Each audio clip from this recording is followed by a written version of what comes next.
ਓੰਕਾਰ ਸਤਿਨਾਮ ਪੂਰਨ ਪਰਮਾਤਮਾ ਦੀਆਂ ਅਨੰਤ ਬਖਸ਼ਿਸ਼ਾਂ ਦੇ ਵਿੱਚੋਂ ਜੋ ਅਦੁੱਤੀ ਬਖਸ਼ਿਸ਼ਾਂ ਨੇ ਉਹ ਨੇ ਮਨੁੱਖ ਨੂੰ ਪ੍ਰਦਾਨ ਕੀਤੇ ਹੋਏ ਗਿਆਨ ਇੰਦਰੀ। ਅੱਖਾਂ, ਕੰਨ, ਰਸਨਾ, ਨਾਸਕਾ, ਤਵਚਾ, ਖਲੜੀ, ਇਹਨਾਂ ਦੀ ਇਤਨੀ ਮਹਾਨਤਾ ਹੈ ਕਿ ਇਹਨਾਂ ਨੂੰ ਕਹਿੰਦੇ ਨੇ ਗਿਆਨ ਇੰਦਰੀ। ਮਨੁੱਖ ਜਿਤਨਾ ਗਿਆਨ ਉਪਾਰਜਨ ਕਰਦਾ ਹੈ, ਮਨੁੱਖ ਜਿਤਨਾ ਗਿਆਨ ਸੰਗ੍ਰਹਿ ਕਰਦਾ ਹੈ, ਮਨੁੱਖ ਜਿਤਨਾ ਗਿਆਨ ਇਕੱਠਾ ਕਰਦਾ ਹੈ, ਇਹਨਾਂ ਪੰਜਾਂ ਦੇ ਆਸਰੇ ਤੇ ਹੀ ਕਰਦਾ ਹੈ। ਅਗਰ ਮਨੁੱਖ ਕੋਲ ਦ੍ਰਿਸ਼ਟ ਸ਼ਕਤੀ ਨਾ ਹੋਵੇ, ਸਰੋਤ ਸ਼ਕਤੀ ਨਾ ਹੋਵੇ, ਭਾਵ ਅੱਖਾਂ ਨਹੀਂ, ਕੰਨ ਨਹੀਂ ਔਰ ਰਸਨਾ ਨਾ ਹੋਵੇ, ਨਾਸਕਾ ਨਾ ਹੋਵੇ, ਤਵਚਾ ਵਿੱਚ ਸਪਰਸ਼ਤਾ ਦਾ ਬੋਧ ਨਾ ਹੋਵੇ, ਤਾਂ ਫਿਰ ਮਨੁੱਖ ਤੇ ਪੱਥਰ ਵਿੱਚ ਕੋਈ ਅੰਤਰਾ ਰਹਿ ਨਹੀਂ ਜਾਂਦਾ। ਪੱਥਰ ਵੇਖ ਨਹੀਂ ਸਕਦਾ, ਪੱਥਰ ਸੁਣ ਨਹੀਂ ਸਕਦਾ, ਪੱਥਰ ਸੌਂਗ ਨਹੀਂ ਸਕਦਾ, ਪੱਥਰ ਬੋਲ ਨਹੀਂ ਸਕਦਾ ਔਰ ਪੱਥਰ ਸਪਰਸ਼ ਵੀ ਨਹੀਂ ਕਰ ਸਕਦਾ। ਇੱਕ ਪੱਥਰ ਦੇ ਕੋਲ ਪੱਥਰ ਪਿਆ ਹੈ, ਕੁਛ ਵੀ ਨਹੀਂ ਪਤਾ ਕਿ ਮੇਰੇ ਕੋਲ ਦੂਜਾ ਪੱਥਰ ਵੀ ਪਿਆ ਹੈ, ਤੀਸਰਾ ਪੱਥਰ ਵੀ ਪਿਆ ਹੈ। ਭਾਵ ਦੂਸਰੇ ਦਾ ਗਿਆਨ ਪ੍ਰਾਪਤ ਹੋ ਸਕੇ, ਦੂਸਰੀ ਵਸਤੂ, ਦੂਸਰੀ ਹਸਤੀ, ਦੂਸਰੀ ਚੀਜ਼, ਉਸ ਲਈ ਗਿਆਨ ਇੰਦਰੀਆਂ ਦਾ ਹੋਣਾ ਅਤਿਅੰਤ ਲਾਜ਼ਮੀ। ਅਨੰਤ ਬਖਸ਼ਿਸ਼ਾਂ ਦੇ ਚੋਂ ਅਕਾਲ ਪੁਰਖ ਦੀ ਦਿੱਤੀ ਹੋਈ ਇਹ ਮਹਾਨ ਬਖਸ਼ਿਸ਼ ਹੈ। ਤਦੀ ਤੇ ਇੱਕ ਇੱਕ ਇੰਦਰੀ ਦੇ ਪ੍ਰਤੀ ਧੰਨ ਗੁਰੂ ਅਮਰਦਾਸ ਜੀ ਮਹਾਰਾਜ ਸਾਨੂੰ ਸੁਚੇਤ ਕਰਦੇ ਨੇ, ਸਾਵਧਾਨ ਕਰਦੇ ਨੇ। ਜੇ ਪ੍ਰਥਮ ਲਈਏ ਇਹਨਾਂ ਅੱਖਾਂ ਨੂੰ, ਬੜੀ ਖੂਬੀ ਹੈ। ਜਗਤ ਵਿੱਚ ਕਹਿੰਦੇ ਨੇ ਅੱਖਾਂ ਹਨ ਤੇ ਸੰਸਾਰ ਹੈ, ਅੱਖਾਂ ਗਈਆਂ ਸੰਸਾਰ ਗਿਆ। ਸੰਸਾਰ ਦਾ ਆਕਾਰ, ਰੰਗ, ਰੂਪ ਦਾ ਬੋਧ ਜੋ ਮਨ ਨੂੰ ਮਿਲਦਾ ਹੈ, ਅੱਖਾਂ ਦੇ ਰਾਹੀਂ ਮਿਲਦਾ ਹੈ।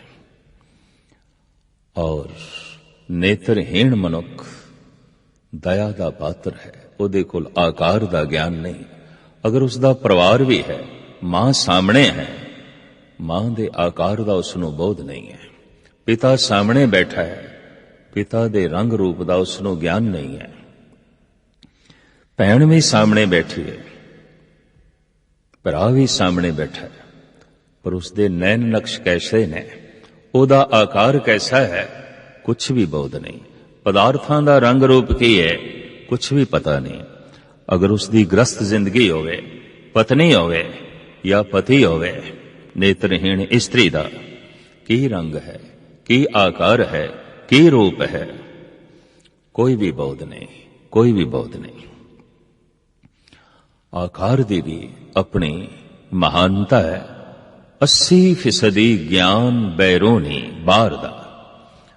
ਮਨੁੱਖ ਨੇਤਰਾਂ ਦੇ ਰਾਹੀਂ ਸੰਗ੍ਰਹਿ ਕਰਦਾ ਹੈ, ਦੇਖ ਦੇਖ ਕੇ ਸੰਗ੍ਰਹਿ ਕਰਦਾ ਹੈ। ਦਰਸ਼ਨ ਦੀ ਆਪਣੀ ਮਹਿਮਾ ਹੈ, ਵੇਖਣ ਦੀ ਆਪਣੀ ਮਹਿਮਾ ਹੈ, ਦ੍ਰਿਸ਼ਟੀ ਦੀ ਆਪਣੀ ਮਹਿਮਾ ਹੈ, ਦ੍ਰਿਸ਼ਟੀ ਦਾ ਆਪਣਾ ਪਸਾਰਾ ਹੈ।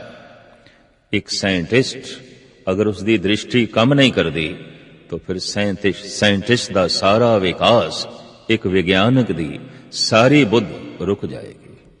ਵੇਖ ਨਹੀਂ ਸਕਦਾ। ਜਦ ਵੇਖ ਨਹੀਂ ਸਕਦਾ ਤਾਂ ਖੋਜ ਕੀ ਕਰੇਗਾ?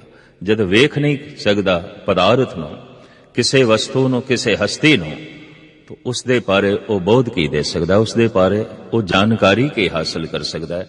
ਔਰ ਉਸਦੇ ਬਾਰੇ ਵਾਸਤਵਿਕ ਉਹ ਕੀ ਗਿਆਨ ਹਾਸਲ ਕਰੇਗਾ?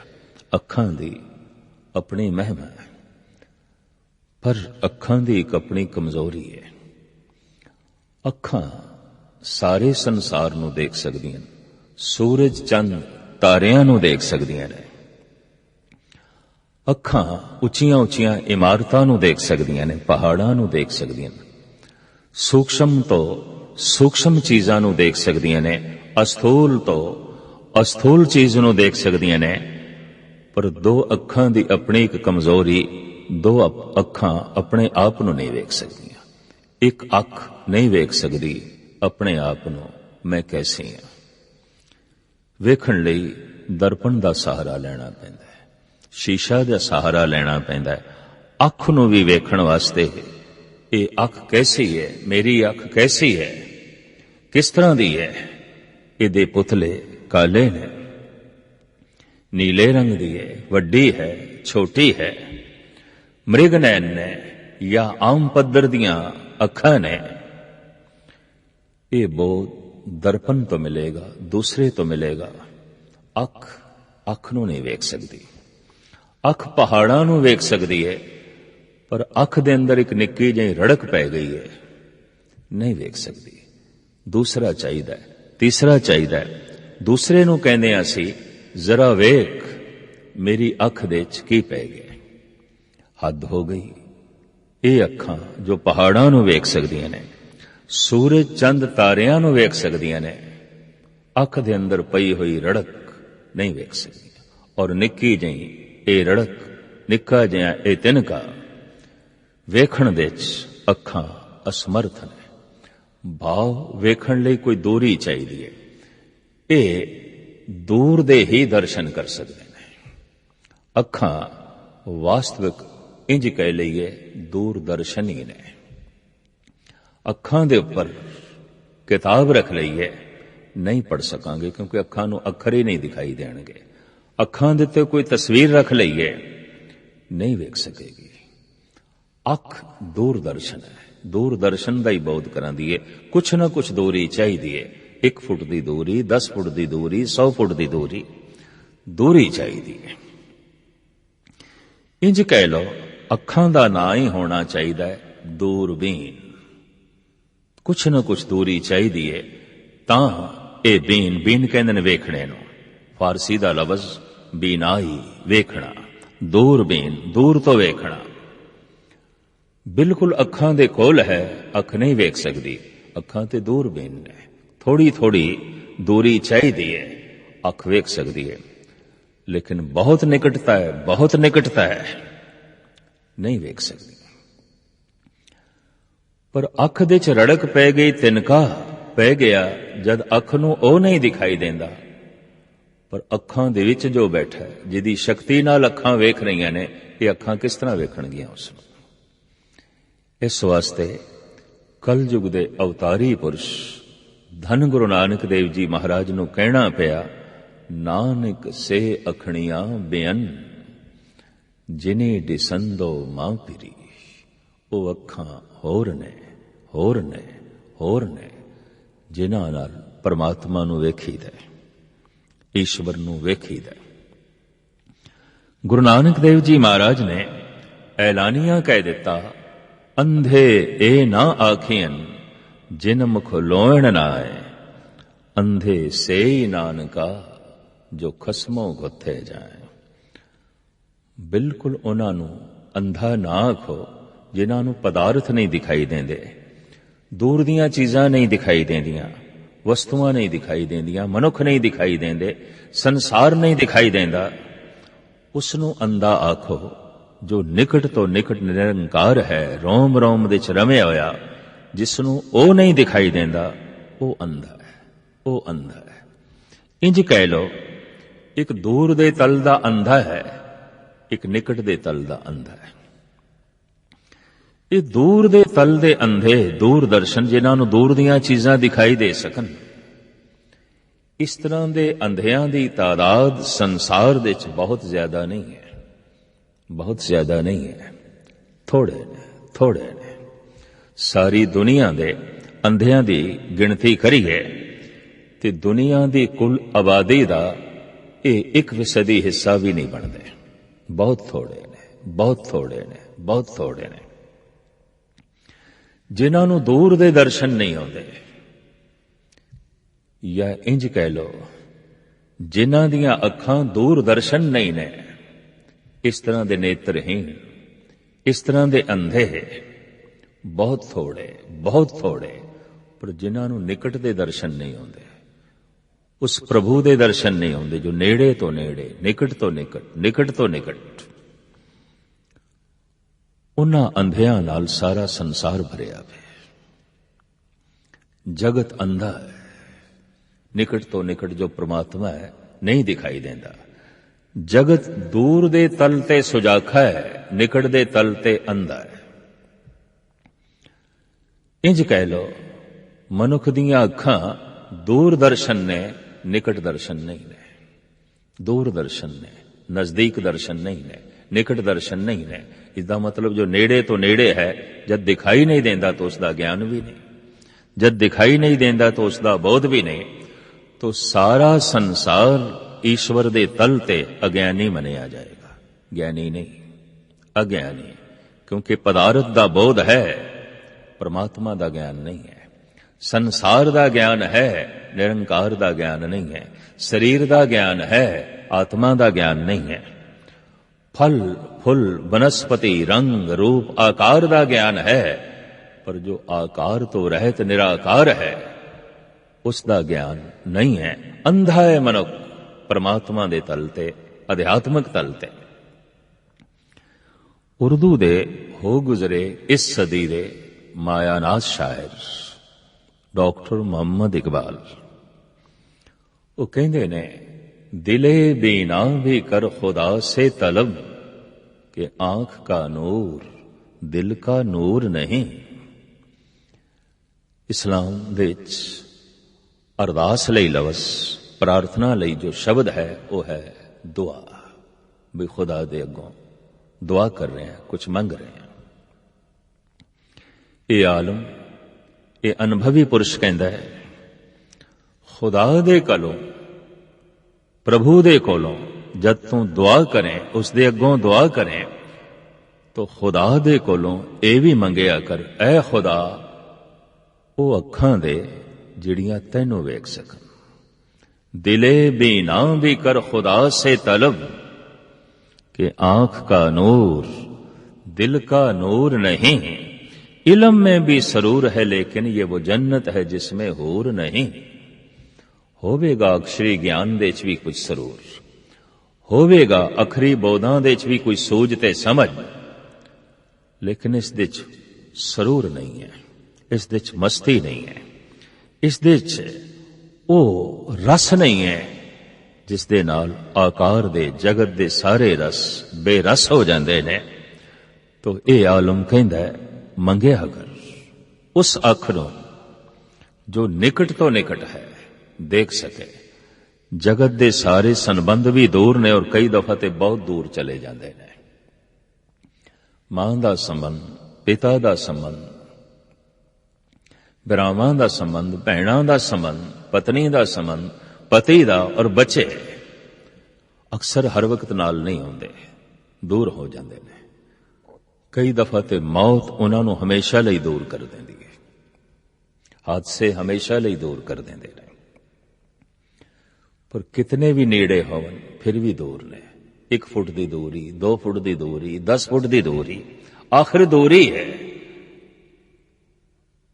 लेकिन जो नेड़े तो नेड़े, रोम रोम विच उते नहीं दिखाई दे रहा। दृश्य दिखाई दे रहा है, अदृश्य नहीं दिखाई दे रहा। आकार दिखाई दे रहा है, निराकार दिखाई नहीं दे रहा। तो उस निराकार नूं किस तरह वेखिए? साडे देश के ऋषि मुनिया ने एक तीसरी अख का भी जिक्र किया है। शायद परमात्मा का एक नाम है त्रिलोचन, 3 नेत्रां वाला। और बहुत सारे मनुखा के नाम भी चूंकि धार्मिक ने, ईश्वरमयी ने, तो त्रिलोचन नाम रखा जाता है। त्रिलोचन, 3 नेत्रां वाला, 3 अखां वाला। परमात्मा ने पशुओं नूं भी 2-2 अखां दित्तियां ने, मनुख नूं भी 2 दित्तियां ने। त्रिलोचन, 3 नेत्र, तीसरी अख।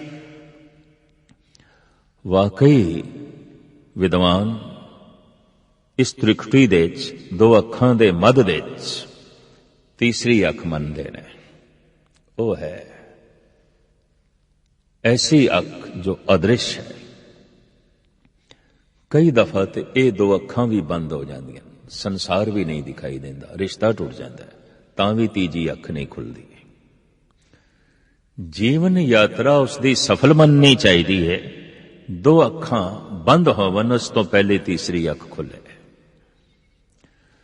संसार नाल देखण दा रिश्ता टुटे उस तो पहले निरंकार दे दर्शन हो जाण। पदार्थां नूं वेखण दा संबंध टुटे उस तो पहले परमात्मा दिसण लग पए। परिवार दृष्टि तो ओझल होवे उस तो पहले निरंकार दृष्टि दे आ जाए और मनुख माण नाल कह सके, मैं पेखे होरी ऊंचा मोहन सब ते ऊंचा। गुरु अर्जन देव जी महाराज कहते ने, ऊंचियां तो उच्चा जो महान। देख रहे असी वेखे।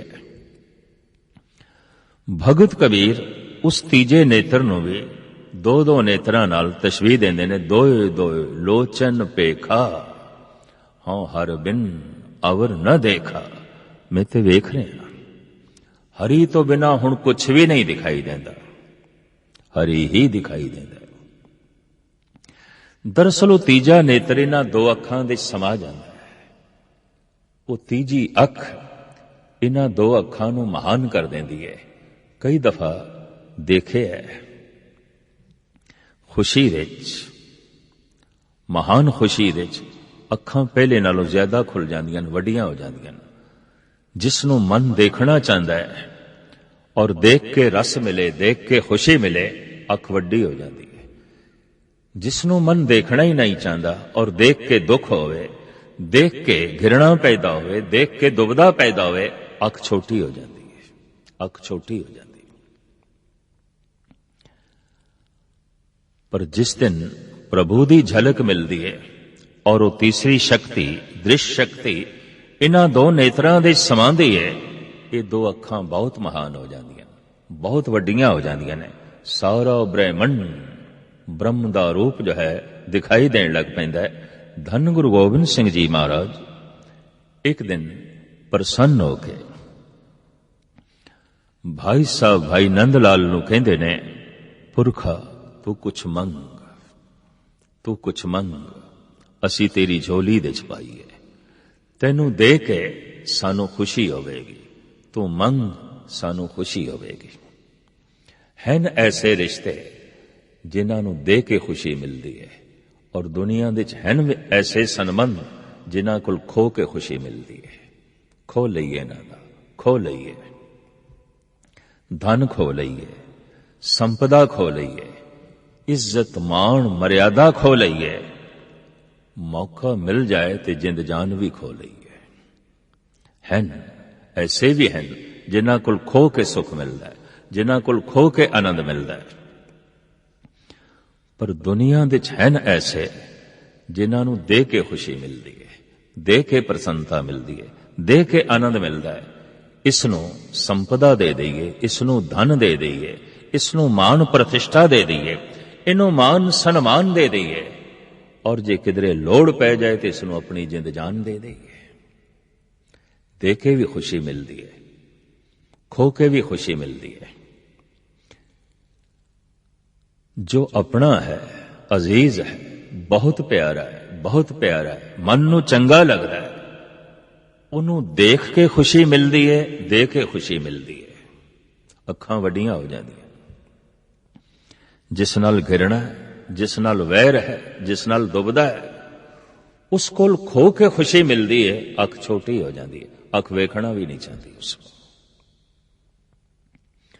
धन गुरु गोबिंद सिंह जी महाराज दा फरमान, नंद लाल तू मैनू बहुत अजीज है, तू मैनू बहुत प्यारा है, तू मैनू बहुत चंगा लगता है। तेरी सेवा, तेरा ज्ञान, तेरी इबादत, तेरी श्रद्धा, तेरी भावना वाकई महान है।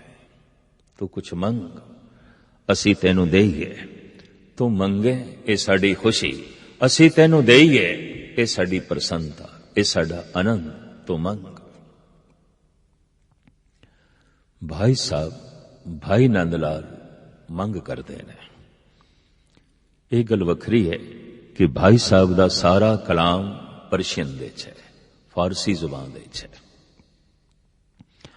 ਔਰ ਗੁਰੂ ਗੋਬਿੰਦ ਸਿੰਘ ਜੀ ਮਹਾਰਾਜ ਦੀ ਦੁਨੀਆ ਦੀ ਭਾਸ਼ਾਵਾਂ ਦੇ ਸੰਬੰਧ ਵਿੱਚ ਭਾਵਨਾ ਇਹ ਹੈ, ਸਮਸਤੁਲ ਜ਼ੁਬਾਨ ਹੈ ਕਿ ਸਾਹਿਬ ਕਹਿ ਰਹਾ ਹੈ, ਇਹ ਪਰਿਪੂਰਨ ਪ੍ਰਮਾਤਮਾ ਸਾਰੀਆਂ ਜ਼ਬਾਨਾਂ ਦੇ 'ਚ ਤੇਰੀ ਹੀ ਜ਼ਬਾਨ ਹੈ, ਸਾਰੀ ਭਾਸ਼ਾਵਾਂ ਦੇ 'ਚ ਤੇਰੀ ਹੀ ਭਾਸ਼ਾ ਹੈ, ਸਭ ਤੇਰੀ ਹੀ ਭਾਸ਼ਾ ਹੈ।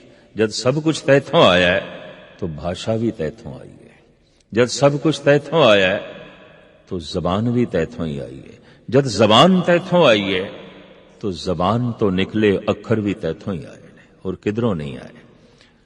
भाषा दे संबंध विच दुविधा गुरु गोबिंद सिंह जी महाराज इंज मिटांदे ने, क्योंकि किधरे मजहब दे नां ते भेद खड़ा हुंदा है, किधरे जात पात दे नां ते भेद खड़ा हो जांदा है, किधरे मुल्क ते प्रांत दे नां ते भेद खड़ा हो जांदा है और किधरे भाषा दे नां ते भेद खड़ा हो जाता है। भाषा दे भेद नूं गुरु गोबिंद सिंह जी महाराज मिटांदे ने, फरमान करदे ने, समस्तुल जुबान है कि साहिब कह रहा है, हे परिपूर्ण परमात्मा सारियां जबानां दे च तू ही है, जबान चो बोले हुए अखरां दे च तू है और निकली हुई आवाज धुन ये तू ही है। भाई साहब भाई नंद लाल उन्हां दी जो जुबान है वो पर्शियन है, फारसी है। जद धन गुरु गोबिंद सिंह जी महाराज फरमान करदे ने, मंग करो मंग करो, असी दे के खुश होवांगे, तो मंग सानू दे के प्रसन्नता मिलेगी। तो भाई साहब जी मंग करदे ने, कहंदे ने महान मनुखां दी मंग भी महान होंदी है, तुच्छ मनुखां दी मंग भी तुच्छ होंदी है। जैसे बच्चा खिडौने लिए रोलेगा, खिडौने की मंग करता है, मामूली है, तुच्छ है, सोच शक्ति मामूली है। मंग तो ही पता चलता है मनुख की है, वास्तविक मनुख की है। जिस मनुख की मंग बेमैनी है, जिस मनुख की मंग जड़ है, जिस मनुख की मंग कोई खास नहीं, वो मनुख भी कोई खास नहीं है, कुछ भी खास नहीं है। महान मनुखां की चाहत बहुत महान होंदी है, अजीम होंदी है। तो भाई साहब भाई नंद लाल अपनी मंग जगत दे दाते सर्वशक्तिमान धन गुरु गोबिंद सिंह जी महाराज दे अगों रखते ने, या इलाही चश्मे बीना ए बिदे दर सरम अज इश्क सौदा ए बिदे, ऐ मेरे इलाही ऐ मेरे गुरु, जे देना है तां ओ अख दे जिहड़ी तैनूं वेख सके, जिहड़ी तैनूं वेख सके। बंद अखां ने मनुख सुत्ता पिया, जगाण वास्ते आवाज चाहिदी होंदी है, आवाज खड़ाक। इसी तरीके नाल परमात्मा दा जो नाम है, परमात्मा दा जो शब्द है, रसना अगर उसनूं अलापे ते कन उसनूं सुनन, तो एक दिन मन विच चाहत पैदा हो जाती है। जिसनूं सुन रहे हैं, जिस तो मन प्रभावित है, उन्होंने वेखिए। सुन सुन नाम तुम्हारा प्रीतम प्रपेखण का जाओ, वेखण दी लालसा पैदा हो गई है, वेखण दा चाह पैदा हो गया, वेखण दी भुख पैदा हो गई है। जैसे जैसे जप करदियां अंदर दियां शक्तियां जागदियां ने और एक दिन वाकई अखां पूरियां खुल जांदियां ने, और जैसे खुलदियां ने फिर संसार नहीं दिखाई देंदा, निरंकार, फिर पदार्थ नहीं दिखाई देंदे, परमात्मा, फिर परिवार नहीं दिखाई देंदा, फिर निरंकार दिखाई देंदा है। मां दे च प्रभु दी झलक मिलदी है, पिता दे च प्रभु दी झलक मिलदी है। जैसे कि धन गुरु अर्जन देव जी महाराज फरमान कर रहे ने, मात पिता सुत बंदप भाई, नानक होआ पार ब्रह्म सहाई। ए परिपूर्ण परमात्मा, हुण ते मां दे रूप विच भी तू दिखाई देना। मैं छोटा सी, मासूम सी, कमजोर सी, तू मां दे रूप विच मेरा सहारा बनिया। पर जद मैं बुढ़ा बन गया, कमजोर हो गया, ਲਾਗਰ ਹੋ ਗਿਆ, ਤੂੰ ਪੁੱਤਰ ਦੇ ਰੂਪ ਵਿੱਚ ਮੇਰਾ ਸਹਾਰਾ ਬਣਿਆ। ਕਿਧਰੇ ਪਤਨੀ ਦੇ ਰੂਪ ਵਿੱਚ ਮੇਰਾ ਸਹਾਰਾ ਬਣਿਆ, ਤੂੰ ਪਤੀ ਦੇ ਰੂਪ ਵਿੱਚ ਮੇਰਾ ਸਹਾਰਾ ਬਣਿਆ। ਤੂੰ ਪੁੱਤਰਾਂ ਦੇ ਰੂਪ ਵਿੱਚ ਮੇਰਾ ਸਹਾਰਾ ਬਣਿਆ, ਤੂੰ ਭਰਾਵਾਂ ਦੇ ਰੂਪ ਵਿੱਚ ਮੇਰਾ ਸਹਾਰਾ ਬਣਿਆ। ਪਰਿਵਾਰ ਵਿੱਚ ਨਿਰੰਕਾਰ ਦਿਖਾਈ ਦੇ ਰਿਹਾ, ਪਦਾਰਥਾਂ ਵਿੱਚ ਨਿਰੰਕਾਰ ਦਿਖਾਈ ਦੇ ਰਿਹਾ। ਸਾਰਾ ਬ੍ਰਹਿਮੰਡ ਬ੍ਰਹਮ ਦਾ ਜੋ ਹੈ ਰੂਪ ਦਿਖਾਈ ਦੇ ਰਿਹਾ। ਧੰਨ ਗੁਰੂ ਅਮਰਦਾਸ ਜੀ ਮਹਾਰਾਜ ਫਰਮਾਨ ਕਰਦੇ ਨੇ, ਇਹ ਨੇਤਰੋ ਮੇਰਿਓ ਹਰ ਤੁਮ ਮੇਂ ਜੋਤ ਧਰੀ, ਹਰ ਬਿਨ ਅਵਰ ਨ ਦੇਖੋ ਕੋਈ, ਨਦਰੀ ਹਰ ਨਿਹਾਲਿਆ। ਅੱਖਾਂ ਨੂੰ ਉਪਦੇਸ਼ ਕਰ ਰਹੇ ਨੇ ਧੰਨ ਗੁਰੂ ਅਮਰਦਾਸ ਜੀ ਮਹਾਰਾਜ ਬਿਰਧ ਬਾਬਾ। हे ਅੱਖੀਓ, ਪ੍ਰਭੂ ਤੋਂ ਬਿਨਾ ਹੋਰ ਕੁਛ ਨਾ ਦੇਖਣਾ। ਧੰਨ ਗੁਰੂ ਨਾਨਕ ਦੇਵ ਜੀ ਮਹਾਰਾਜ ਤੇ ਇੱਥੇ ਤੱਕ ਕਹਿੰਦੇ ਨੇ, ਅੱਖੀ ਪ੍ਰੇਮ ਕਸਾਈਆਂ, ਹਰ ਹਰ ਨਾਮ ਪਿਖਨ, ਜੇਕਰ ਦੂਜਾ ਵੇਖਦੇ ਜਨ ਨਾਨਕ ਕੱਢ ਦਿਚਨ। ਅੱਖਾਂ ਵਿੱਚ ਇਤਨਾ ਪ੍ਰੇਮ, ਹਰ ਪਾਸੇ ਹਰੀ ਹਰੀ ਹਰੀ, ਪਰ ਜੇਕਰ ਦੂਜਾ ਵੇਖਦੇ, ਗੁਰੂ ਨਾਨਕ ਦੇਵ ਜੀ ਮਹਾਰਾਜ ਫਰਮਾਨ ਕਰਦੇ ਨੇ, ਇਹ ਅੱਖੀਓ, ਜੇ ਪ੍ਰਭੂ ਤੋਂ ਬਿਨਾਂ ਤੁਸੀਂ ਕਿਸੇ ਹੋਰ ਨੂੰ ਦੇਖਿਆ, ਤੁਹਾਨੂੰ ਕੁਝ ਹੋਰ ਦਿਖਾਈ ਦਿੱਤਾ, ਜਨ ਨਾਨਕ ਕੱਢ ਦਿਚਨ, ਕੱਢ ਦੇਣਾ ਚਾਹੀਦਾ ਇਹਨਾਂ ਨੂੰ। ਕੀ ਲੋੜ ਹੈ ਇਹਨਾਂ ਦੀ? ਅੱਖਾਂ ਉਸ ਦਿਨ ਮਹਾਨ ਹੋ ਜਾਂਦੀਆਂ ਨੇ ਜਦ ਜ਼ਰਰੇ ਜ਼ਰਰੇ 'ਚ ਪ੍ਰਭੂ ਦਿਖਾਈ ਦੇਣ ਲੱਗਦਾ। ਅੱਖਾਂ ਉਸ ਦਿਨ ਮਹਾਨ ਹੋ ਜਾਂਦੀਆਂ ਨੇ ਜਦ ਸਰੀਰ ਦੇ ਰੋਮ ਰੋਮ ਵਿੱਚ ਪਰਮਾਤਮਾ ਦਿਖਾਈ ਦੇਣ ਲੱਗ ਪੈਂਦਾ। ਇਸੇ ਨੂੰ ਕਹਿੰਦੇ ਨੇ ਅਧਿਆਤਮਕ ਦ੍ਰਿਸ਼ਟੀ, ਇਸੇ ਨੂੰ ਕਹਿੰਦੇ ਨੇ ਗੁਰਮਤਿ ਦਰਸ਼ਨ, ਇਸੇ ਨੂੰ ਕਹਿੰਦੇ ਨੇ ਗੁਰੂ ਦੀ ਅੱਖ ਪ੍ਰਾਪਤ ਹੋ ਗਈ, ਪ੍ਰਭੂ ਦੀ ਅੱਖ ਜੋ ਹੈ ਪ੍ਰਾਪਤ ਹੋ ਗਈ। ਐਸੀ ਅੱਖਾਂ ਵਿੱਚ ਪਵਿੱਤਰਤਾ ਹੋਵੇਗੀ, ਐਸੀ ਅੱਖਾਂ ਵਿੱਚ ਮਾਸੂਮੀਅਤ ਹੋਵੇਗੀ, ਔਰ ਐਸੀ ਅੱਖਾਂ ਵਿੱਚ ਅੰਮ੍ਰਿਤ ਹੋਵੇਗਾ। ਤਦੀ ਤੇ ਕਹਿੰਦੇ ਨੇ ਅੰਮ੍ਰਿਤਮਈ ਦ੍ਰਿਸ਼ਟ, ਦ੍ਰਿਸ਼ਟੀ ਵਿੱਚ ਅੰਮ੍ਰਿਤ ਆ ਗਿਆ। ਇਹ ਹੁਣ ਜਿੱਥੇ ਤੱਕ ਵੇਖਦਾ ਹੈ, ਇਹਦੇ ਵੇਖਣ ਦੇ ਨਾਲ ਵੀ ਅੰਮ੍ਰਿਤ ਦੀ ਵਰਸ਼ਾ ਹੁੰਦੀ ਹੈ। ਇਹ ਜਿੱਥੇ ਤੱਕ ਵੇਖਦਾ ਹੈ, ਵੇਖ ਕੇ ਵੀ ਕਈਆਂ ਨੂੰ ਨਿਹਾਲ ਕਰਦਾ ਹੈ। ਜਿਵੇਂ ਕਿ ਪਾਤਸ਼ਾਹ ਦੀ ਬਾਣੀ ਕਹਿੰਦੀ ਹੈ, ਨਾਨਕ ਨਦਰੀ ਨਦਰ ਨਿਹਾਲ, ਵੇਖ ਕੇ ਹੀ ਨਿਹਾਲ ਕਰ ਦਿੱਤਾ ਹੈ। ਵਾਕਈ ਅੱਖਾਂ ਵਿੱਚ ਅੰਮ੍ਰਿਤ ਹੋਵੇ, ਮਾਸੂਮੀਅਤ ਹੋਵੇ, ਪਵਿੱਤਰਤਾ ਹੋਵੇ, ਹਿਰਦੇ ਵਿੱਚ ਦਇਆ ਹੋਵੇ, ਇਸ ਤਰ੍ਹਾਂ ਦੀ ਦਇਆ ਫਿਰ ਅੱਖਾਂ ਦੇ ਰਾਹੀਂ ਪ੍ਰਗਟ ਹੁੰਦੀ ਹੈ। ਅੱਜ ਤੱਕ ਤੇ ਐਸਾ ਅਸੀਂ ਸਮਝਦੇ ਹਾਂ ਕਿ ਹੱਥਾਂ ਦੇ ਨਾਲ ਕੁਝ ਵੰਡਿਆ ਜਾਂਦਾ ਹੈ, ਪਰ ਨਹੀਂ, ਜਿਨ੍ਹਾਂ ਦੀ ਅੱਖਾਂ ਨੇ ਪ੍ਰਮਾਤਮਾ ਨੂੰ ਵੇਖ ਲਿਆ ਹੈ ਔਰ ਜੋ ਪਾਵਨ ਹੋ ਗਈਆਂ ਨੇ, ਇਸ ਤਰ੍ਹਾਂ ਦੇ ਮਨੁੱਖ ਆਪਣੀ ਅੱਖਾਂ ਦੇ ਰਾਹੀਂ ਵੀ ਅੰਮ੍ਰਿਤ ਵੰਡਦੇ ਰਹਿੰਦੇ ਨੇ। ਉਹ ਜਿੱਥੇ ਬੈਠਦੇ ਨੇ ਦ੍ਰਿਸ਼ਟੀ ਨਾਲ ਹੀ ਸਭ ਕੁਝ ਪਵਿੱਤਰ ਕਰਦੇ ਨੇ। ਇੱਕ ਸਾਧੂ ਨੇ ਵੇਸਵਾ ਨੂੰ ਵੇਖ ਕੇ ਦੇਵੀ ਬਣਾ ਦਿੱਤਾ, ਆਪਣੀ ਦ੍ਰਿਸ਼ਟੀ ਨਾਲ ਹੀ ਦੇਵੀ ਬਣਾ ਦਿੱਤਾ। ਭਾਈ ਗੁਰਦਾਸ ਉਸ ਦੀ ਬਕਾਇਦਾ ਕਥਾ ਲਿਖਦੇ ਨੇ, ਮਹਾਂਪੁਰਖ ਅਚਾਨਚਕ ਗਨਕਾ ਵਾੜੇ ਜਾਏ ਖਲੋਤਾ।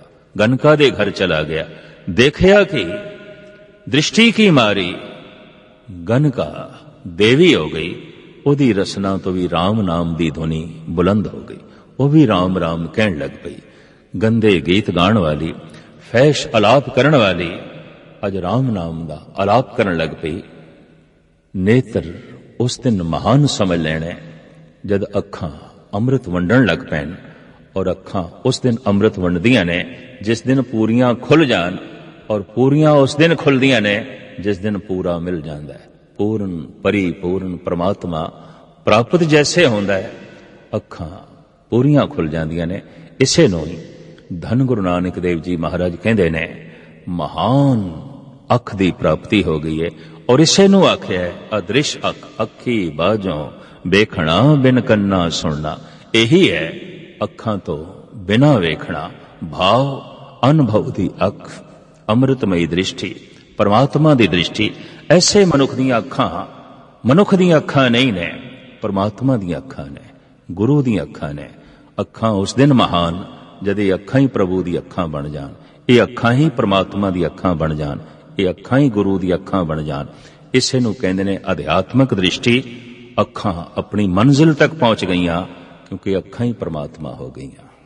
ਬਾਬਾ ਬੋਲਣਾ ਕਿਆ ਕਹੀਏ, ਜੈਸੇ ਰਾਮ ਨਾਮ ਰਵ ਰਹੀ ਹੈ। ਅੱਖਾਂ ਤੋਂ ਬਾਅਦ ਜ਼ਬਾਨ ਦੀ ਗੱਲ, ਰਸਨਾ ਦੀ ਗੱਲ, ਕਰਨ ਲੱਗੇ ਹਾਂ ਰਸਨਾ ਰਸਾਂ ਦੀ ਖਾਣ, ਰਸਨਾ ਬੋਲਣ ਦੇ ਤਤਪਰ। ਜ਼ਬਾਨ ਨੂੰ ਪਰਿਪੂਰਨ ਪ੍ਰਮਾਤਮਾ ਨੇ ਦੋ ਕੰਮ ਪ੍ਰਦਾਨ ਕੀਤੇ ਨੇ, ਬੋਲ ਸਕਦੀ ਹੈ, ਰਸ ਮਾਣ ਸਕਦੀ ਹੈ। ਕਈ ਦਫਾ ਜਿਸ ਦੀ ਜ਼ਬਾਨ ਦੀ ਸ਼ਕਤੀ ਕਮਜ਼ੋਰ ਹੋਵੇ ਲੜਖੜਾ ਕੇ ਬੋਲਦਾ ਹੈ, ਥਥਰਾ ਬੋਲਦਾ ਹੈ, ਔਰ ਕਈ ਦਫਾ ਐਸਾ ਵੀ ਹੋ ਜਾਂਦਾ ਹੈ ਗੂੰਗਾ ਹੋ ਜਾਂਦਾ ਹੈ, ਬੋਲ ਹੀ ਨਹੀਂ ਸਕਦਾ। ਐਸਾ ਵੀ ਦੇਖਿਆ ਗਿਆ ਵੱਡੀ ਬਿਮਾਰੀ, ਘੋਰ ਵੱਡੇ ਤਾਪ ਕਰਕੇ ਜ਼ਬਾਨ ਆਪਣੀ ਸਵਾਦ ਸ਼ਕਤੀ ਵੀ ਗਵਾ ਬੈਠਦੀ ਹੈ। ਮੂੰਹ ਵਿੱਚ ਕੋਈ ਰਸਦਾਇਕ ਚੀਜ਼ ਵੀ ਪਾਈ ਹੈ, ਰਸ ਨਹੀਂ ਆ ਰਿਹਾ, ਕਿਉਂਕਿ ਰਸਨਾ ਨੇ ਰਸ ਨੂੰ ਮਾਣਨ ਦੀ ਜਿਹੜੀ ਸ਼ਕਤੀ ਹੈ ਗਵਾ ਛੱਡੀ ਹੈ। ਜ਼ਬਾਨ ਆਪਣੇ ਵਿੱਚ ਇਹ ਦੋ ਸ਼ਕਤੀਆਂ ਰੱਖਦੀ ਹੈ, ਬੋਲਣਾ, ਰਸ ਮਾਣਨਾ। ਬੋਲ ਕੇ ਦੂਸਰੇ ਨਾਲ ਸੰਬੰਧ ਜੁੜਦਾ ਹੈ, ਰਸ ਮਾਣ ਕੇ ਪਦਾਰਥਾਂ ਨਾਲ ਸੰਬੰਧ ਜੁੜਦਾ ਹੈ। ਰਸ ਹੀ ਨਾ ਹੋ ਤਾਂ ਕੁਝ ਖਾਣ ਨੂੰ ਜੀ ਨਹੀਂ ਕਰੇਗਾ, और बोल ही ना सकिए तो संबंध नहीं जुड़ेंगे, संबंध नहीं जुड़ेंगे, रिश्ता नहीं जुड़ेगा। धन गुरु नानक देव जी महाराज फरमाते ने, मोह के बोलन बोलिए, की बोलिए जित सुन धरे प्यार। ऐसा भी बोलना है, बोलिए। बोलन विच प्यार टपके, बोलन विच मधुरता टपके, बोलन विच दूर दृष्टि टपके, बोलन विच गहराई होवे। जितनी गहराई होवेगी उतने संबंधां विच गहराई हो जाएगी, वो बोल कर देणगे। जितने बोल दूर तक जा सकते ने भाव, जिन्नी बोलां विच दूरी होवेगी उतनी दूर दे संबंध जुड़नगे। बोलां दी बड़ी भारी महानता है, बल्कि इंज कह दईए, अगर मनुख दे कोल बोलना ना होवे जगत दे सारे संबंध रिश्ते बन नहीं सकणगे। बोल के ही ते संबंध बनदे ने और बोल के ही टुटदे ने। एक बोल बोले तो ओपरा मनुख भी अपना हो गया, पर एक बोल बोले भरा भी दुश्मन हो गया, मित्रता भी टुट गई है। अगर एक बोल बोल के एक ओपरे नूं अपना बनाया जा सकता है, ऐसे भी जगत दे च बोलने बोलिए परमात्मा अपना हो जाता है, ईश्वर अपना हो जाता है। बोलां दी बड़ी भारी महानता है, बोलां दी बड़ी अपनी गल है। कहंदे ने वो जो परिपूर्ण परमात्मा प्रकाश रूप है, उस तो भी जिहड़ी सब तो पहले क्रिया प्रगट होई है बोल, बोलना एक कृत्य है परमात्मा दा बोल। तो प्रश्न खड़ा होंदा है, परमात्मा की बोले है। बल्कि साडे देश दे ऋषि मुनि और दुनिया दे अवतारी पुरुष ऐसा कह रहे हैं कि सारा संसार उसदे बोल तो आया है, उसदे वचन तो आया है। जैसे शक्तिशाली मनुख वो बोल रहे हैं ते हजारां मनुख कम कर रहे हैं, वो बोल रहे हैं हजारां मनुख सलाम कर रहे हैं, वो बोल रहे हैं हजारां मनुख चल पे ने। एक बोल हजारां मनुख चल पे, एक बोल हजारां मनुख कम कार दे जुट गए, एक बोल हजारां मनुखां दे हाथ रुक गए, एक बोल हजारां मनुख सलाम पे करते ने। परमात्मा दा एक बोल जिस तो सारा ब्रह्मंड बन गया, सारी कायनात बन गई। गालबन धर्म दा प्राचीन इतिहास वध तो वध जो उपलब्ध है वो 5000 साल पुराना है। वेद 5000 साल पुराने ने, इस तो पिछे दे कोई धर्म ग्रंथ मिलते ने। वैदिक ऋषि ऐसा कहते ने, परमात्मा तो एक धुन होई कि ओम ओम, जगत बन गया, संसार दी सिरजना हो गई। गालबन 2500 साल पहले होए ने स्वामी महावीर जैन धर्म दे बानी। उन्हां दा फरमान ओंकार ब्रह्मंड दी धुनी है और सारा आकार ओंकार तो होया। क्रिश्चियनिटी नूं जन्म देने वाले ईसाईयत दे जन्मदाता यसू मसीह, उन्हां दा कहना लोगोस नाम दी धुनी ब्रह्मंड दी धुनी है। खुदा तो ये धुन होई, जगत बन गया, संसार दी सिरजना हो गई। इसे तरह का बड़ा कीमती बोल है इस्लामी जगत दे। इस्लाम दे बानी महान वक़्त दे पैगंबरी पुरुष और समाज सुधारक मुहम्मद साहब दे कंठ तो बोल निकलिया, कुन कुन, जगत दी सिरजना हो गई, संसार बन गया। और इसे तरीके दे नाल धन गुरु नानक देव जी महाराज फरमान करते ने, कीता पसाओ एको कवाओ, तिस्ते होए लख दरियाओ। लखां जिंदगियां दे दरिया चल पे एक कवाओ तो, एक बोल तो। फिर सिर्फ दरिया चले ही नहीं, सिर्फ एक बोल तो उत्पत्ति नहीं हुई। महाराज ऐसा कहते ने, उत्पत परले शब्दे होवे, शब्दे ही फिर उपत होवे। ये उत्पत्ति शब्द तो हो रही है, परले भी शब्द तो हो रही है। ये पसारा शब्द तो हो रहा है, पर नाश भी शब्द तो हो रहा है। जगत विच आखिर ये दो ही क्रिया ते बड़ियां महान चल रही ने, बनना मिटना, बनना मिटना, जमना मरना।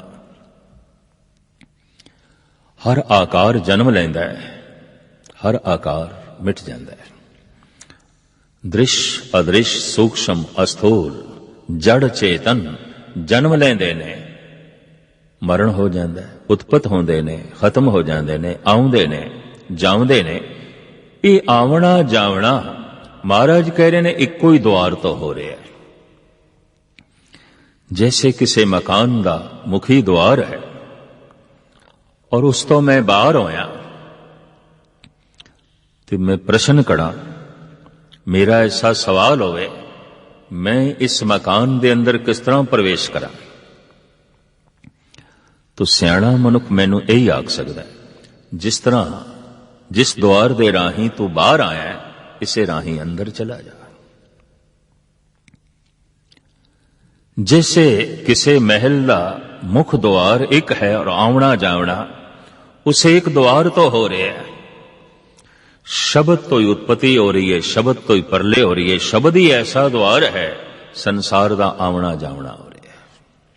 उत्पत परले शब्दे होवे, शब्दे ही फिर उपत होवे, शब्द द्वार है। सिख धर्म दे शब्द गुरु मान लिया गया। द्वार जो होया, द्वार है घर दे प्रवेश का एक जरिया। दीवार ही दीवार होवे, द्वार होवे ही ना, तो गृह दे प्रवेश किस तरह करांगे?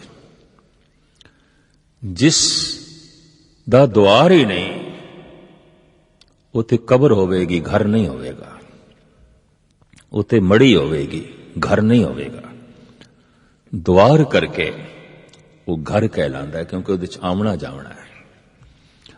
अंदर बैठे हुए बाहर नहीं आ सकते, और बाहर गया होया अंदर प्रवेश नहीं कर सकता है। ये तो कब्र बन गया। ये कोई ग्रह थोड़ी है। घर नो घर बनांदा है द्वार। द्वार करके घर दी महिमा है। और कहंदे ने द्वार तो ही घर दी अजमत दा पता चलदा है। इस वास्ते वड्डे घरां दे दरवाजे वड्डे, महान घरां दे द्वार वड्डे। प्राचीन काल तो राजे महाराजे नवाब बादशाह आलम फाजल धनाड़ अपने दरवाजियां नूं मुख द्वार नूं इतना शिंगारदे सन, इतना सजांदे सन, लोकी घर दा अंदाजा द्वार तो लांदे सन। दर तो घर दा पता चलदा सी, दरवाजे तो घर दा पता चलदा सी। अज भी असी अपने देश दे राजस्थान दियां हवेलियां देख सकते हैं, महल देख सकते हैं। इतने सुंदर दरवाजे, इतने महान दरवाजे। ये दर घर दी शोभा पर प्रगट करते हैं। ये दरवाजे दसदे पे ने घर कितना महान होवेगा। जिसदा दर इतना महान है उदा घर कितना महान होवेगा। जिसदा दर इतना खूबसूरत है उदा घर कितना खूबसूरत होवेगा। जिसदा दर इतना वड्डा है उसदा घर कितना वड्डा होवेगा। आम कहावत है, हाथियां वाना नाल दोस्ती पानी ते दरवाजे छोटे रखने।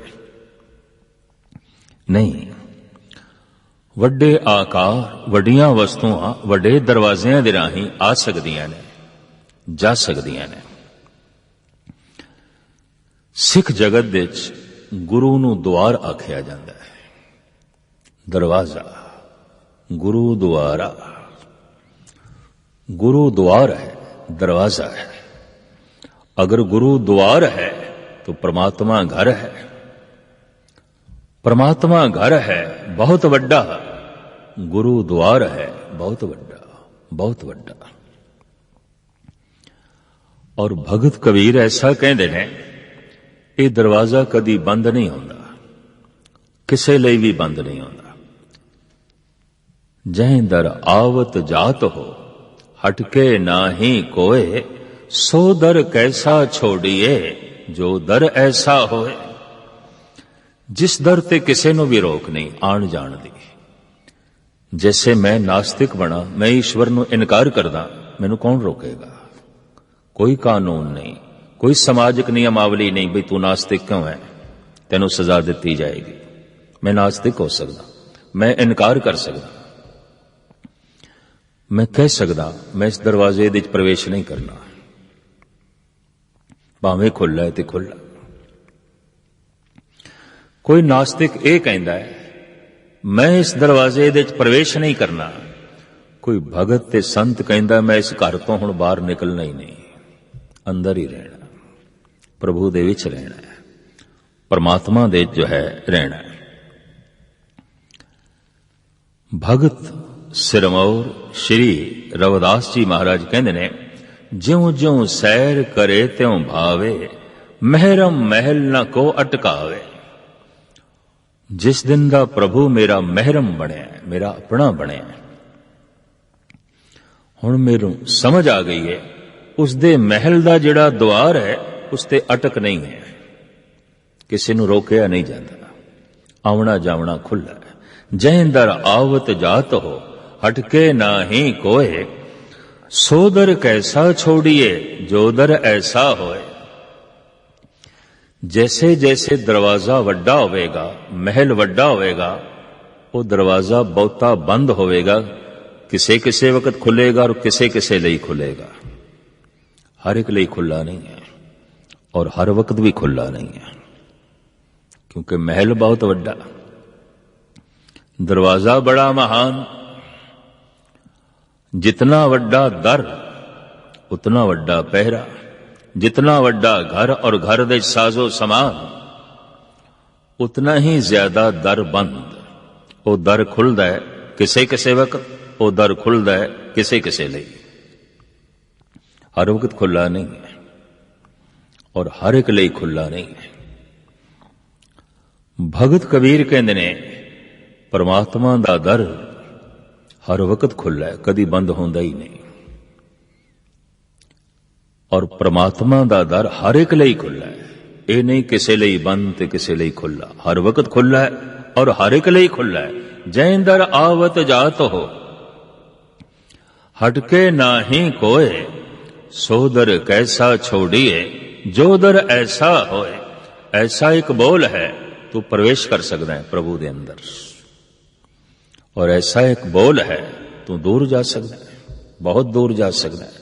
मिथ्या बोल, कौड़ा बोल, गाल कड, कुरख्त बोल, दूर चला जाएगा, दूर चला जाएगा। मिठा बोल जगत नाल, तू प्रभु दे दर दे नेड़े आ गया। और ऐसा बोल जो प्रभु नू चंगा लगे, तू दर दे च प्रवेश कर गया। बोलना ही प्रवेश है, बोलना ही निकास है। ये एंट्रेंस और एग्जिट एक को ही है। जिस द्वार दे राही बाहर जाईदा है, उसे राही अंदर आईदा है। जिस राही अंदर आईदा है, उस राही बाहर जाईदा है। बोल ही दूर ले जाते ने, बोल ही नेड़े ले आते ने। बोल जोड़ देंदे ने, बोल तोड़ देंदे ने।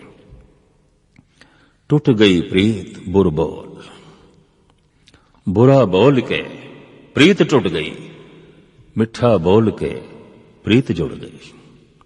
टूटे संबंध जुड़ गए। बोलन दी बड़ी भारी महानता। धन गुरु नानक देव जी महाराज भी फरमान करते ने, परमात्मा दे बोल तो सारा जगत आया है, और जगत दे च उसदा बोल गूंज रहा है। जैसे मां बाप तो ये शरीर आया है, तो शरीर दे च मां बाप दी अंश मौजूद है, अंश मौजूद है। मां दी अंश भी मौजूद है, पिता दी अंश भी मौजूद है। जिसनों गुरबाणी इंज कहती है, पानी मैला माटी गोरी, इस माटी की पुत्री जोरी। पिता दा मैला पानी, मां दी लाल मिट्टी खून। पानी मैला माटी गोरी, गोरी गेरवी लाल। इस माटी की पुत्री जोरी।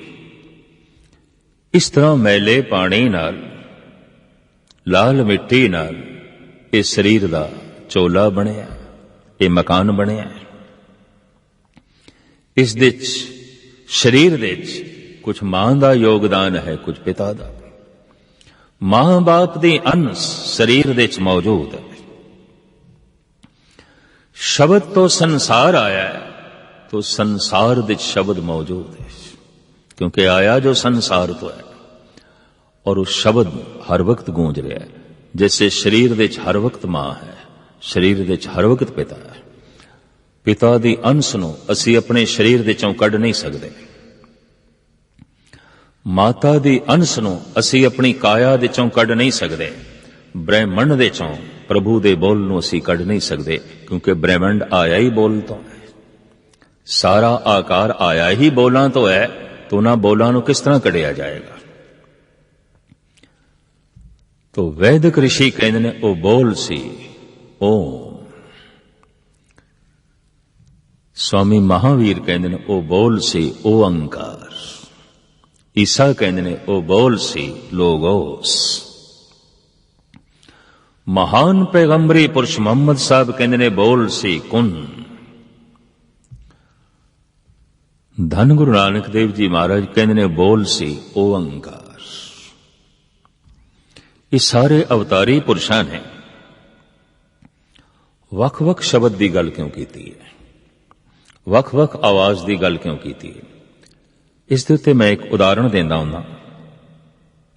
बारिश हो रही है मूसलाधार, वेड़े दे च बाहर थाल पिया है, थाली पई है, लोटा पिया है, बाल्टी पई है, गिलास पिया है। सारियां दे च बरखा दा पानी प्रवेश कर रहा है। थाल दे च, बाल्टी दे च, गिलास दे च, लोटे दे च। गिलास भी भर गया, लोटा भी भर गया, थाल भी भर गया, बाल्टी भी भर गई, घड़ा भी भर गया। बरसात दे पानी ने बाल्टी दे च कुछ होर आकार बनाया है, घड़े दे च कुछ होर आकार बनाया है। गिलास दे च उसने कुछ होर आकार बनाया है, थाली दे च कुछ होर बनाया।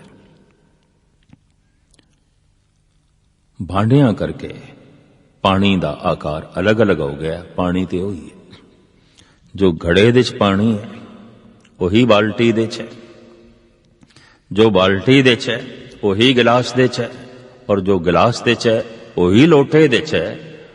बर्तनां दा आकार अलग अलग होण करके पानी दा आकार अलग अलग बन गया। हिरदा हर एक दा अलग अलग है, अकल सब दी अलग अलग है, समझ सब दी अलग अलग है, संस्कार सारियां दे अलग अलग ने, ते करीबन करीबन मादरी जुबान भाषा भी सब दी अलग अलग है। जैसे कि मोहम्मद साहब बोले अरबी दे च, ईसा बोले हिब्रू दे च, वैदिक ऋषि बोले संस्कृत दे च, और महावीर बोले पाली दे च, गुरु नानक बोले प्राकृत दे च। भाषा भी अलग अलग है, हिरदे दी बनतर भी अलग अलग है, हर एक दी जुबान भी अलग अलग है। भांडियां दे आकार अलग अलग होण करके किधरे ओम बन गया, किधरे ओंकार बन गया, किधरे लोगोस बन गया, किधरे कुन बन गया, किधरे राम बन गया, किधरे होर अनेकां तरह दे नाम बन गए। धन गुरु नानक देव जी महाराज भी कहते ने वो मूल शब्द है ओंकार। इस वास्ते गुरु नानक दी रसना तो जो पहला शब्द निकलिया है ओंकार। गुरु ग्रंथ साहब जी महाराज दा जो पहला शब्द है एक ओंकार, ओही एक धुनी जो परमात्मा तो प्रगट हुई, और उसे धुन तो सारा जगत बने। इसनों धन गुरु गोबिंद सिंह जी महाराज फरमान करते ने ओंकार आद कथनी अनाद। अनादि कथनी केड़ी है? पहले तो भी पहला बोल केड़ा है? ओंकार। इसे तो ही जगत होया, इसे तो ही संसार होया। धन गुरु गोबिंद सिंह जी महाराज ओंकार आद कथनी अनाद, और इसे नु ही भगत कबीर कहते ने ओंकार आद मैं जाना लिखे अर मेठे ताए न माना। जिन्हों लिख दिता जाता है मिटा दिता जाता है ओंकार ये नहीं, ओंकार ब्रह्मंड दी धुनी है, उसे तो सारा जगत होया। कबीर दे हृदय ने जो पकड़े है ओंकार, गुरु नानक दे हृदय ने जो पकड़े है ओंकार, धन गुरु गोबिंद सिंह जी महाराज दे हृदय ने जो पकड़े है ओंकार, स्वामी महावीर दे हृदय ने जो पकड़े है ओंकार। और गुरु गोबिंद सिंह जी महाराज ते ऐलानिया कहते ने ओंकार आद कथने अनाद खलखंड ख्याल गुरभर अकाल। हे परिपूर्ण परमात्मा, तेरा सब तो पहले दा बोल जो ब्रह्मंड दी धुनी पहली आवाज की ओंकार, इसे तो जगत होया। एक बोल इतना शक्तिशाली, उसे तो धुंध हो गई। यही धुंध समा पाके पानी बन गई, यही पानी ठोस जीवन धारण कर गया, और यही ठोस मिट्टी पत्थर विकास करदे करदे बनस्पति दी शक्ल अख्तियार कर गया। बनस्पति चलदी चलदी कीड़े मकोड़े पशु पक्षी बन गई, और पशु पक्षी अनंत काल तक चलते रहे, विकसित होंदे रहे, मनुख बन गए। ते मनुख भी कदी अपना पूर्ण विकास कर लेंदा है, परमात्मा दा रूप हो जाता है, देवता हो जाता है, संत हो जाता है, परमात्मा दा रूप हो जाता है। और लोकी कहंदे ने मनुख नहीं है, ये ते हुण परमात्मा है, ये ते हुण ईश्वर है। शब्द तो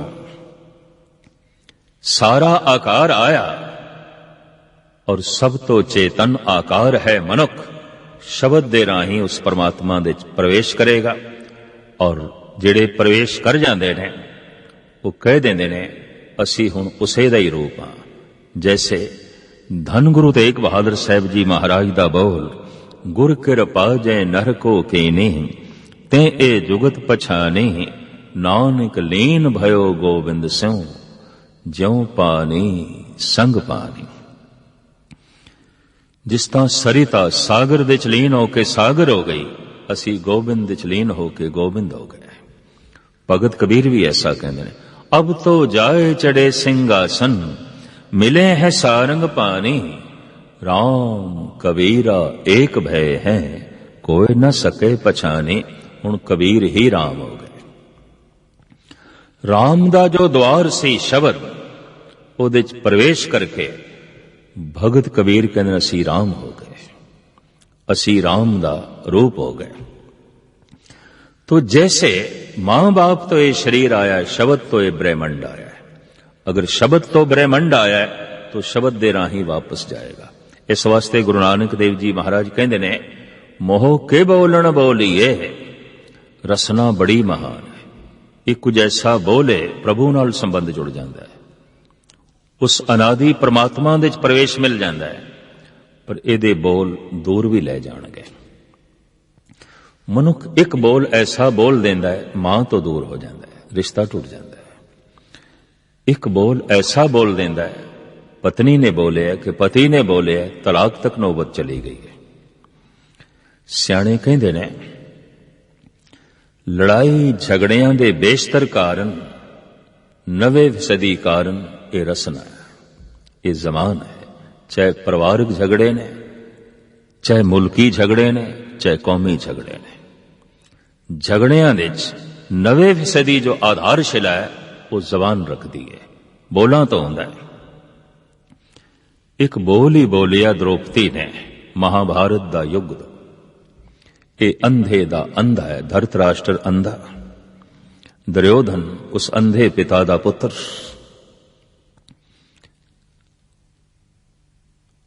और द्रौपदी दी जबान तो बोल निकलता है, ये अंधे दा अंधा है। इस एक बोल ने इतना बड़ा महाभारत करा दिता। एक बोल ने, एक शब्द ने। कई दफा ग्रह कलेश नूं लईए, कई दफा कौमी टकराओ या मुल्की टकरावां नूं भी लईए, ठीक है, अनेका तरह के स्वार्थ होणगे, लेकिन 90% टकराव का कारण ते बोल ही है।